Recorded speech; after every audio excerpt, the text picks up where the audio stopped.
2025-এর 1 মে জামাই ষষ্ঠীর তিথি পড়েছিল, তাই সকাল সকাল শ্বশুরবাড়িতে গিফট নিয়ে হাজির হয়ে গিয়েছিলাম।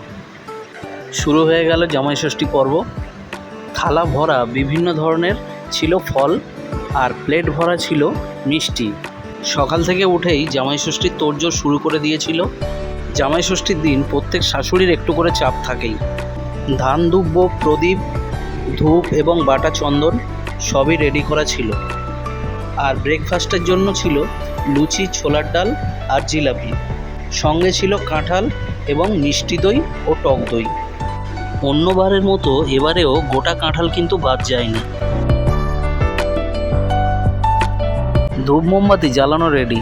শুরু হয়ে গেল আশীর্বাদের পর্ব। চন্দনের ফোঁটা দিয়ে শুরু হয়ে গেল আশীর্বাদ।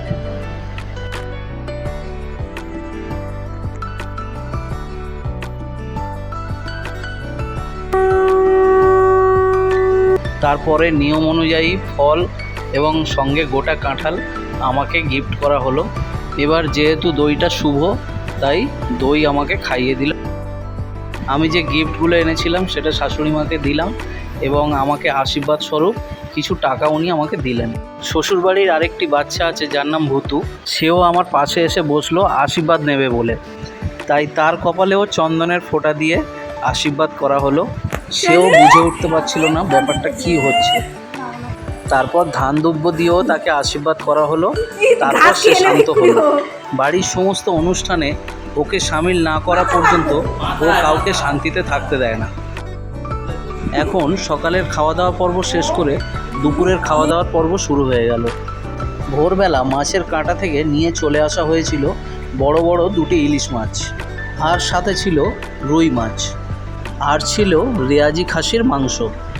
তারপরেই শুরু হয়ে গেল বিভিন্ন ধরনের সবজি ভাজাভাজি। ভাজাগুলো শেষ হয়ে যাওয়ার পর তারপর করা হলো মাটন। গরম ভাতের সাথে মাটনের পাতলা ঝোল কার কার ভালো লাগে অবশ্যই কমেন্ট করে জানাবেন। দুপুরের মেনুতে ছিল সাদা ভাত, কাঁকরোল ভাজা, ভেন্ডি ভাজা, কুমড়ো ভাজা, ইলিশ মাছ, রুই মাছ, পটল, উচ্ছে, আলু আর কলমি শাক ভাজা। সাথে ছিল ইলিশ মাছের তেল, মসুর ডাল এবং চিংড়ি মাছের ঝাল। আর তার সাথে ছিল নল্লি পিসওয়ালা খাসির মাংসের ঝোল এবং আমের চাটনি। সঙ্গে ছিল স্যালাড, মিষ্টি দই আর পাকা আম। এই ছিল জামাই ষষ্ঠীর দুপুরবেলার খাবারের মেনু। তাহলে আজ এই পর্যন্তই শেষ করি। দেখা হচ্ছে পরের কোনো এক ভিডিওতে। সবাই ভালো থাকবেন, সুস্থ থাকবেন এবং সাবধানে থাকবেন। আর ভিডিওটা ভালো লাগলে অবশ্যই লাইক, কমেন্ট এবং শেয়ার করতে ভুলবেন না। নমস্কার।